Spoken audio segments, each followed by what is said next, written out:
હિંમતનગર ખબરમાં આપનું સ્વાગત છે। હિંમતનગર નગરપાલિકામાં વિકાસના રૂપાળા નામ હેઠળ 500 જેટલા લોકોના માથેથી છત છીનવાય તેવી પરિસ્થિતિ ઊભી થઈ છે। પાલિકાએ નોટિસ આપી તે લોકોને જગ્યા ખાલી કરવાની સૂચના આપી છે। આ છે હિંમતનગરની હાથમતી કેનાલના કિનારા પર વસેલી ઝૂંપડપટ્ટી। તમે જોઈ રહ્યા છો એ છાપરામાં રહેતા લોકો તેમના બાપ દાદાના વખતથી આ વિસ્તારમાં રહી રહ્યા છે। જો કે હવે તેમના માથેથી હવે 2 દિવસમાં આ છાપરું પણ છીનવાય તેવી પરિસ્થિતિ ઊભી થઈ છે।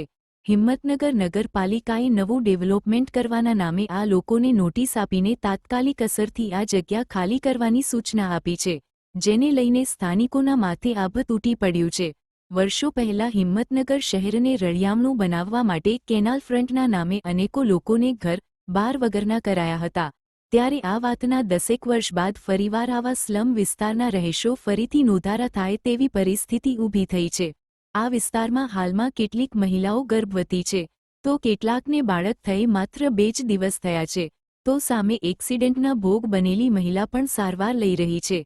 ત્યારે આવા શિયાળામાં આ લોકો ક્યાં જાય તે મોટો યક્ષ પ્રશ્ન આ લોકો માટે સર્જાયો છે। 10 વર્ષ પહેલા અનેકો લોકોને નોંધારા કરી કેનાલ ફ્રન્ટમાં કરોડોનું આંધણ કર્યા બાદ પણ હાલ આ કેનાલ ફ્રન્ટ એક રીતે તો બિનઉપયોગી પડી રહ્યો છે અને એનું કારણ ઘર ગુમાવનારા લોકોની હાય છે।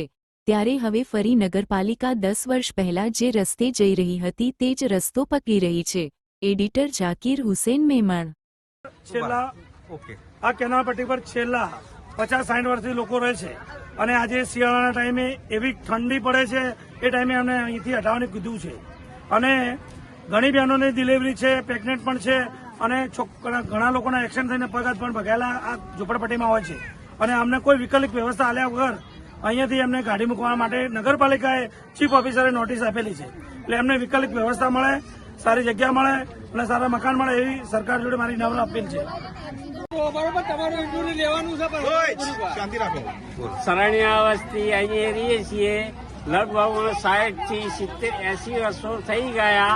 કોઈ આ ઓબાની લાઈનો હતી, કોઈ આ વસ્તી નહોતી, કોઈ શારદા કુંભમાં વસ્તી નહોતી અને કોંગ્રેસે અમને જમીન આપી હતી માપીને કોર્ટે, તો અમે છાપરા બનાયા, આના બનાયા, સ્મશાન ખાતું હતું, સ્મશાન ખાતાને અમે પૂરું કરીને જમીન અમે માપીને આના કરી, બીજું ત્રીજું કરી, તો આજે તમે લોકો અમને વસાયા છે ને અમને વસાઈને તમે કાઢો છો તો અમારે જવું ક્યાં સાહેબ? અમારા બાલ બચ્ચા આજે શિયાળો આવ્યો, અમે ઠંડીના ક્યાં રહીએ ક્યાં ના રહીએ? અમને કોઈ મકાનો નથી મળી, વ્યવસ્થા નહીં મળી, તો અમારા બાલ બચ્ચો લઈને અમે ક્યાં જઈએ સાહેબ?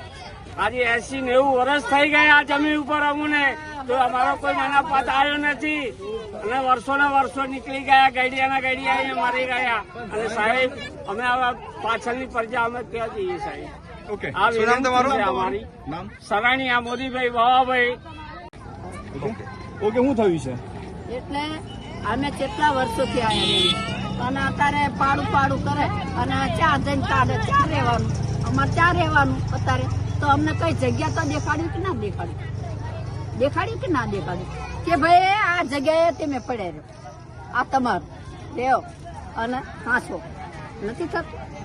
સરકાર હાલે છે, નથી હાલતો એમ નહીં। આટલા વર્ષોથી હાંસ્યું અને અત્યારે કાઢી મેકે તો એમે ક્યાં જોયું? શું નામ તમારું? મારું નામ કમલ। ઓકે, કેટલા વર્ષથી રહો છો અને શું સમસ્યા છે? અહીંયા અમારે કમસે કમ 60-70 વર્ષ થઈ ગયા રહેવાના। પાકા મકાન હતા બધાના, પાકા મકાન થી અમને આપ્યા હતા ખરી ઘર, પણ અમુકને ઘર આપ્યા છે ને અમુકને નથી આપ્યા। બધાના ભાઈ અહીંયાના સાબરાના કાગળિયા બી પડ્યા છે, જે રહેતા હતા ને એના કાગળિયા બી પડ્યા છે, બધા દસ્તાવેજ પડ્યા છે, બધા કોઈ અડધાના